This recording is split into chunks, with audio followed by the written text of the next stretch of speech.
যে রোজ কিয়ামতের দিন প্রত্যেক মানুষকে সবার আগে যে প্রশ্নটা আল্লাহ সুবহানাহু ওয়া তাআলা করবেন, সেই প্রথম প্রশ্নটা হলো সালাহ। আল্লাহ সুবহানাহু ওয়া তাআলা সবার প্রথমে আপনাকে যে বিষয়ে প্রশ্ন করবেন, সেই প্রশ্নটা হবে সালাহ নিয়ে। আর প্রিয় নবীজি বলেছেন, এটার উল্লেখ আছে সহিহ মুসলিমে, এটা হলো সহিহ মুসলিম। অনেকের কাছে হয়তো অনুবাদটা আছে, এটা আপনারা IRF-এ পাবেন, এটা হলো সহিহ মুসলিম। আর সহিহ মুসলিমে উল্লেখ করা হয়েছে 1 নম্বর খণ্ডে। সহিহ মুসলিমের মোট 4টি খণ্ড আছে, এটা হলো প্রথম খণ্ড। প্রথম খণ্ডে উল্লেখ আছে বুক অফ ফেইথে 36 নম্বর অধ্যায়ের 146 নম্বর হাদিসে যে একজন মানুষ, যে মানুষ বিশ্বাসী, তার সাথে একজন মুশরিক বা বহুঈশ্বরবাদী ও কাফির বা অবিশ্বাসীর পার্থক্যটা হলো এরা সালাহকে অবহেলা করে। আবু দাউদে উল্লেখ করা আছে 3 নম্বর খণ্ডে কিতাব অব সুন্নাহ অধ্যায় নম্বর 1691 হাদিস নম্বর 4661-তে বলা হয়েছে যে একজন ভৃত্য এবং একজন কাফির বা অবিশ্বাসীর মধ্যে পার্থক্য হলো পরের জন সালাহ আদায় থেকে বিরত থাকে। তার মানে যদি কেউ সালাহকে অবহেলা করে বা সালাহ থেকে বিরত থাকে, এই হাদিসের কথা অনুযায়ী সেই লোক একজন কাফিরের সমান।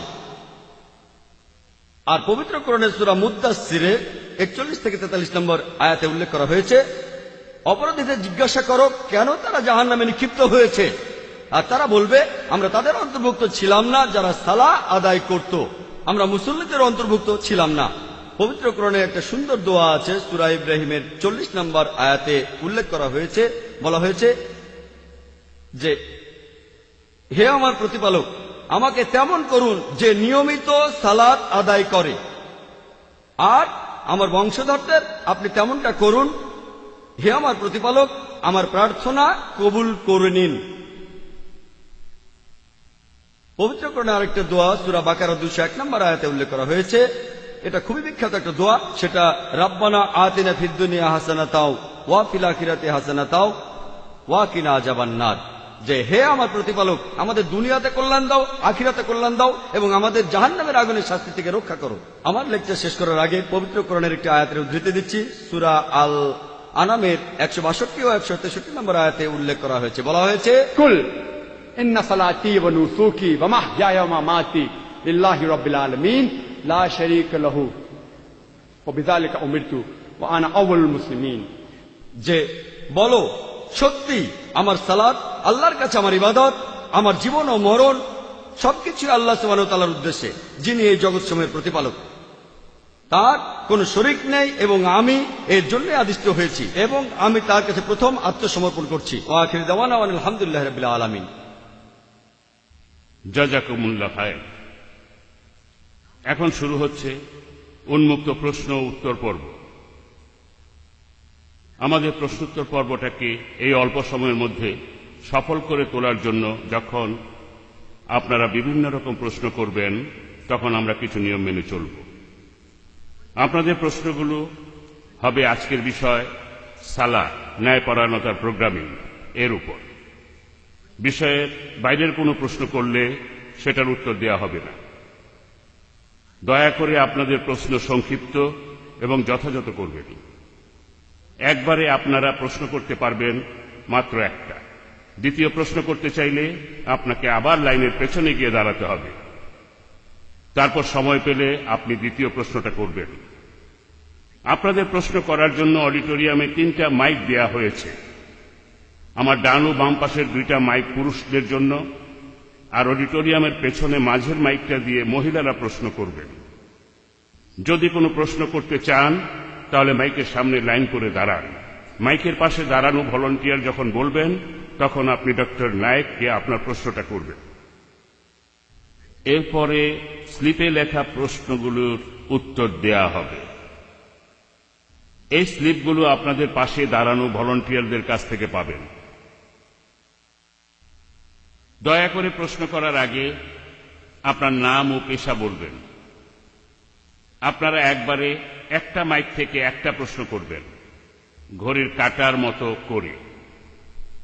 আমাদের প্রথম প্রশ্নটা আসছে মহিলাদের মধ্য থেকে পেছনের মাইকে। আমি ওয়াহিদা খান। আমি এখন বিএড করছি, পাশাপাশি এমএও করছি। আমার প্রশ্নটা হলো, আমরা মুসলমানরা কেন আরবি ভাষায় সানা আদায় করি যখন আমরা ভাষাটাই বুঝতে পারি না? আমরা যখন সালাহ আদায় করি তখন কি স্থানীয় ভাষা ব্যবহার করা যাবে? বোন, আপনি প্রশ্ন করলেন যে বেশিরভাগ মুসলিমই আরবি ভাষা বুঝতে পারে না। এটা করলে কেমন হয় যদি সালার সময় আমরা প্রত্যেক জায়গায় নিজস্ব ভাষায় সেগুলো পড়ব? সেটাই কি ভালো নয়? আমি তর্কের খাতিরে ধরুন আপনার কথাটা মেনে নিলাম যে আমরা স্থানীয় ভাষায় সালা আদায় করব। তাহলে বোম্বেতে কিছু লোক বলবে আসুন আমরা ইংরেজিতে পড়ি, কেউ হয়তো বলবে উর্দু, কিছু লোক বলবে হিন্দি, কেউ হয়তো বলবে গুজরাটি। তখন সেখানে দেখা যাবে বিশৃঙ্খলা। এই সমস্যার সমাধান যদি করি তাহলে দেখা যাবে কেউ বলছে চলুন 1 নম্বর মসজিদে যাই, সেখানে আমরা ইংরেজিতে সালা আদায় করব, 2 নম্বর মসজিদে উর্দুতে, 3 নম্বর মসজিদে হিন্দিতে, 4 নম্বর মসজিদে গুজরাটি, আর এভাবেই চলতে থাকবে। তারপরও সেখানে বিভ্রান্তি আর বিশৃঙ্খলা থাকবে।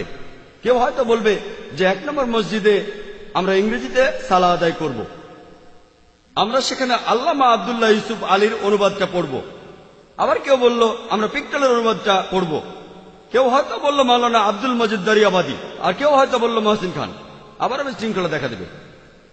যদি এটাও মেনে নেই যে ঠিক আছে আমরা একটা অনুবাদ পড়ব, তবুও সেই অনুবাদটা হলো মানুষের হাতের লেখা অনুবাদ। এটা আল্লাহ সুবহানাহু ওয়া তাআলার কথা অথবা নবীজির কথাকে প্রতিস্থাপন করতে পারে না। আর এই অনুবাদে অনেক ভুল থাকতে পারে। আর যদি ভুল থাকে তখন বলা হবে আল্লাহ সুবহানাহু ওয়া তাআলা ভুল করেছেন। যেমন ধরুন